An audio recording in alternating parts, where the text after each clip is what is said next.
Assalamualaikum warahmatullahi wabarakatuh. Nama saya Hairuman Sali dari kelas 5A Pagi Kesos, Prodi Kesejahteraan Sosial. Di sini saya akan menyampaikan materi tentang pemberdayaan. Teori pemberdayaan dalam pekerjaan sosial. Pemberdayaan adalah inti dari pekerjaan sosial. Pekerja sosial berusaha untuk memberdayakan individu sehingga mereka dapat mengatasi tantangan pribadi seperti penyalahgunaan zat atau gangguan makan, penyakit pribadi atau keluarga, dan trauma emosional akibat perceraian, pelecehan, atau kematian orang yang dicintai. Namun, pekerjaan sosial tidak hanya berfokus pada individu. Ini juga bertujuan untuk memberdayakan kelompok dan komunitas, terutama mereka yang memiliki sejarah penindasan dan marginalisasi. Pekerjaan sosial dapat dan harus melibatkan advokasi untuk kebijakan yang mempromosikan keadilan dan kesetaraan sosial yang lebih besar. Pekerja sosial menggunakan berbagai metode praktik dan teori. Misalnya, teori pemberdayaan pekerjaan sosial berfokus pada mempromosikan pengembangan diri dan kesadaran dan membantu orang mengatasi kekuatan opresif yang menghalangi mereka untuk berkembang.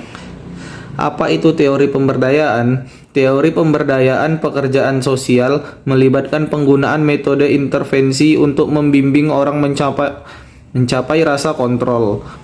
Orang mungkin merasa tidak berdaya dalam hidup mereka karena sejumlah alasan, tetapi teori pemberdayaan berfokus pada bagaimana penindasan berkontribusi pada pengalaman ini. Ini berpusat pada membantu orang-orang yang terpinggirkan di tingkat individu, kelompok, dan masyarakat mendapatkan kekuatan pribadi, interpersonal, dan politik untuk meningkatkan kehidupan mereka. Selain itu, model berusaha untuk menantang sistem yang mencegah atau menghalangi orang untuk memenuhi kebutuhan mereka. Dimensi pemberdayaan. Bagaimana teori pemberdayaan dapat membantu pekerjaan sosial, individu, dan komunitas mengatasi penindasan sistemik dan hambatan sosial yang mencegah mereka mencapai potensi penuh mereka. Kesadaran sangat penting. Pendekatan pemberdayaan bekerja untuk mengembangkan kesadaran pada beberapa tingkatan. 1. Efikasi diri. Individu harus membangun kekuatan mereka dengan menumbuhkan keyakinan bahwa mereka dapat mengubah keadaan mereka. Ini membutuhkan penanganan beberapa blok kekuatan tidak langsung yang mengganggu aktualisasi diri mereka. Pekerja sosial dapat membimbing individu melalui terapi yang membantu klien mengeksplorasi keyakinan mereka, mengapa mereka mempertahankannya, dan bagaimana mengubahnya. Mereka juga dapat membantu individu mengembangkan keterampilan coping yang untuk menyesuaikan diri dengan lingkungan mereka.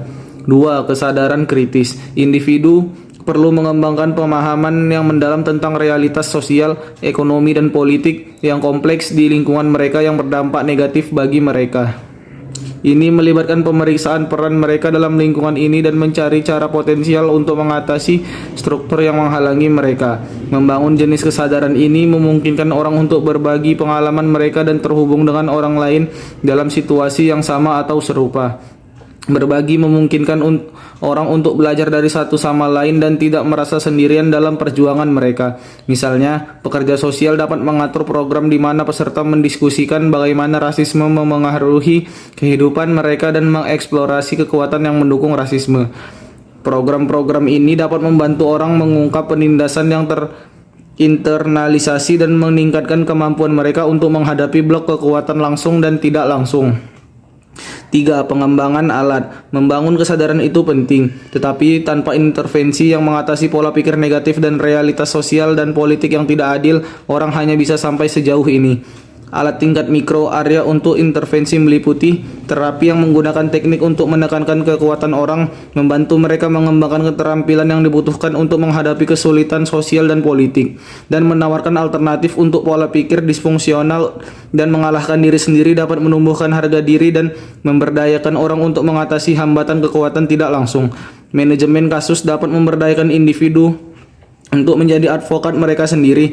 Pekerja sosial dapat mendorong klien untuk berperan aktif dalam mengidentifikasi kebutuhan mereka dan mengajari mereka cara mendaftar ke agen tenaga kerja atau menemukan layanan kesehatan yang dapat memberdayakan mereka untuk menjadi advokat bagi diri mereka sendiri. Membangun otonomi ini adalah kunci untuk pekerjaan sosial yang berusaha untuk membangun kekuatan dan kemandirian. Teknik wawasan yang diterapkan pekerja sosial ketika mereka menyampaikan manajemen kasus, terapi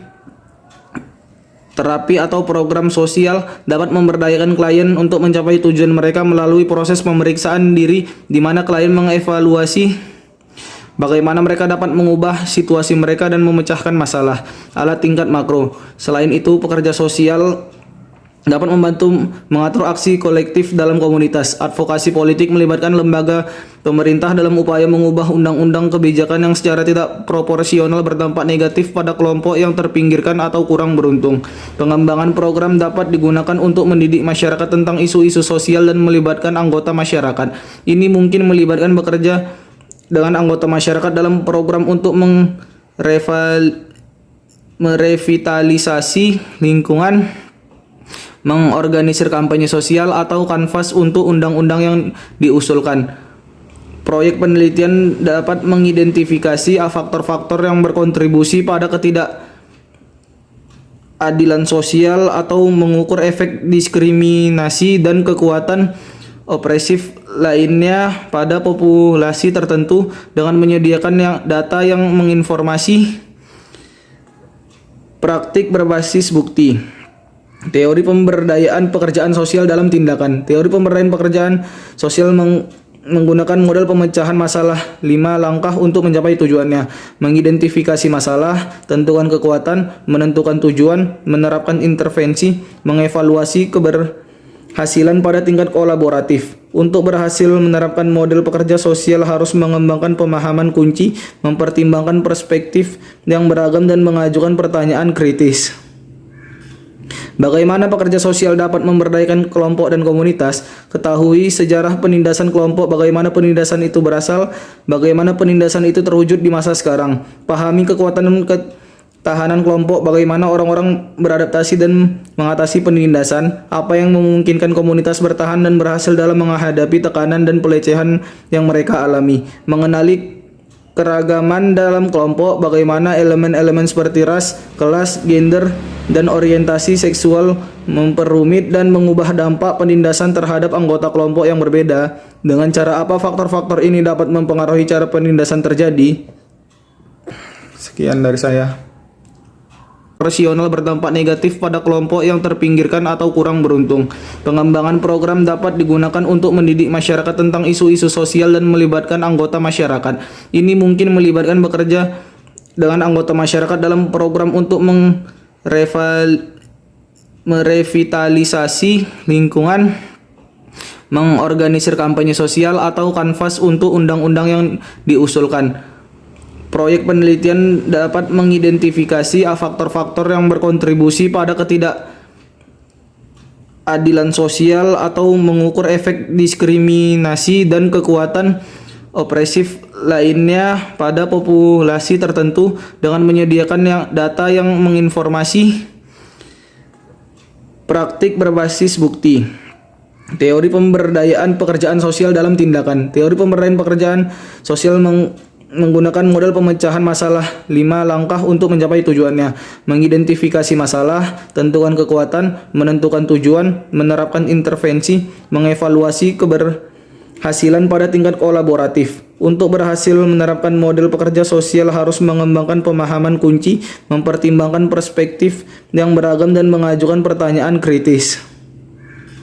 Bagaimana pekerja sosial dapat memberdayakan kelompok dan komunitas? Ketahui sejarah penindasan kelompok, bagaimana penindasan itu berasal, bagaimana penindasan itu terwujud di masa sekarang. Pahami kekuatan dan ketahanan kelompok, bagaimana orang-orang beradaptasi dan mengatasi penindasan, apa yang memungkinkan komunitas bertahan dan berhasil dalam menghadapi tekanan dan pelecehan yang mereka alami. Mengenali keragaman dalam kelompok, bagaimana elemen-elemen seperti ras, kelas, gender, dan orientasi seksual memperumit dan mengubah dampak penindasan terhadap anggota kelompok yang berbeda. Dengan cara apa faktor-faktor ini dapat mempengaruhi cara penindasan terjadi?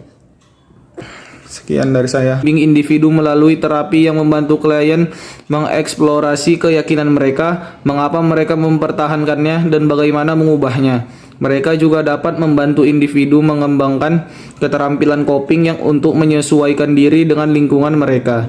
2. Kesadaran kritis. Individu perlu mengembangkan pemahaman yang mendalam tentang realitas sosial, ekonomi, dan politik yang kompleks di lingkungan mereka yang berdampak negatif bagi mereka. Ini melibatkan pemeriksaan peran mereka dalam lingkungan ini dan mencari cara potensial untuk mengatasi struktur yang menghalangi mereka. Membangun jenis kesadaran ini memungkinkan orang untuk berbagi pengalaman mereka dan terhubung dengan orang lain dalam situasi yang sama atau serupa. Berbagi memungkinkan orang untuk belajar dari satu sama lain dan tidak merasa sendirian dalam perjuangan mereka. Misalnya, pekerja sosial dapat mengatur program di mana peserta mendiskusikan bagaimana rasisme memengaruhi kehidupan mereka dan mengeksplorasi kekuatan yang mendukung rasisme. Program-program ini dapat membantu orang mengungkap penindasan yang terinternalisasi dan meningkatkan kemampuan mereka untuk menghadapi blok kekuatan langsung dan tidak langsung. 3. Pengembangan alat. Membangun kesadaran itu penting, tetapi tanpa intervensi yang mengatasi pola pikir negatif dan realitas sosial dan politik yang tidak adil, orang hanya bisa sampai sejauh ini. Alat tingkat mikro area untuk intervensi meliputi terapi yang menggunakan teknik untuk menekankan kekuatan orang, membantu mereka mengembangkan keterampilan yang dibutuhkan untuk menghadapi kesulitan sosial dan politik, dan menawarkan alternatif untuk pola pikir disfungsional dan mengalahkan diri sendiri dapat menumbuhkan harga diri dan memberdayakan orang untuk mengatasi hambatan kekuatan tidak langsung. Manajemen kasus dapat memberdayakan individu untuk menjadi advokat mereka sendiri.